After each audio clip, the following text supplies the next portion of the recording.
Hello hi, നല്ല healthy ആയിട്ടുള്ള tasty ആയിട്ടുള്ള ഒരു നൂഡിൽസ് ഐറ്റം ഉണ്ടാക്കിയാലോ. അപ്പൊ ഈ നൂഡിൽസ് റൈസ് നൂഡിൽസ് വെച്ചിട്ടാണ് കേട്ടോ ഞാൻ ഉണ്ടാക്കിയത്.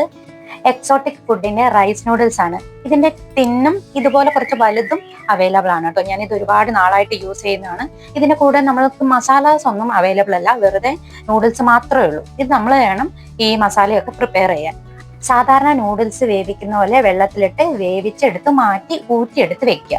ഇനി നമ്മൾ ഒരു പാനിലേക്ക്, ഞാൻ ഒലീവ് ഓയിലാണ് വെച്ചത്, അതിനകത്തേക്ക് സവോള, ക്യാരറ്റ്, പിന്നെ ചെറിയൊരു കഷ്ണം ക്യാപ്സിക്കം കൂടെ ഇട്ട് ഒന്ന് വഴഞ്ഞു വന്നതിന് ശേഷം അതൊരു സൈഡിലേക്ക് തട്ടി ഒരു മുട്ട അതിനകത്തേക്ക് പൊട്ടിച്ചൊഴിച്ചു കേട്ടോ. ഒരു 2 സെക്കൻഡ് മുട്ടേനെ വേഗം വിട്ടതിന് ശേഷം അതിലേക്ക് കുറച്ച് ഉപ്പിട്ട് ഇതുപോലെ ഇങ്ങനെ ചിക്കി ചിക്കി എടുക്കുക. അതിനുശേഷം എല്ലാം കൂടെ ഒരുമിച്ച് ഒന്നുകൂടെ മിക്സ് ചെയ്തതിന് ശേഷം കുറച്ച് കുരുമുളക് പൊടിയും പിന്നെ നമ്മുടെ മാഗി ക്യൂബില്ലേ, അതൊരു ചെറിയൊരു കഷ്ണം കൂടെ ഞാൻ ഇട്ട് കൊടുത്തിട്ടുണ്ട്. ഇനി അതൊന്ന് ഉടച്ചതിന് ശേഷം അതിനകത്തേക്ക് സോയാ സോസും പിന്നെ ടൊമാറ്റോയുടെ പേസ്റ്റും, KDDയുടെ ടൊമാറ്റോയുടെ പേസ്റ്റും കൂടി ഇട്ട് കൊടുത്തു. ഒരുപാട് ഇട്ട് കൊടുക്കണ്ട, വളരെ കുറച്ച് ക്വാണ്ടിറ്റി ഇട്ട് കൊടുത്താൽ മതി കേട്ടോ.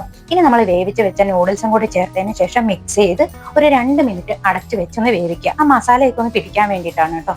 ഞാനിവിടെ വേറെ മസാലാസ് ഒന്നും ചേർത്തിട്ടില്ല, പക്ഷെ നല്ല ടേസ്റ്റ് ആണ്. നിങ്ങൾ എന്തായാലും ട്രൈ ചെയ്ത് നോക്കണം. നമുക്ക് രാവിലേക്കോ രാത്രിത്തേക്കോ നൂഡിൽസ് ഉണ്ടാക്കി കുട്ടികൾക്കെല്ലാം കൊടുക്കാൻ നല്ല ഹെൽത്തി ആയിട്ടുള്ള ഒരു റൈസ് നൂഡിൽസ് ആണ് കേട്ടോ. എല്ലാവരും ട്രൈ ചെയ്ത് നോക്കുക. അപ്പം ഇനി അടുത്തൊരു റെസിപ്പി ആയിട്ട് കാണാം.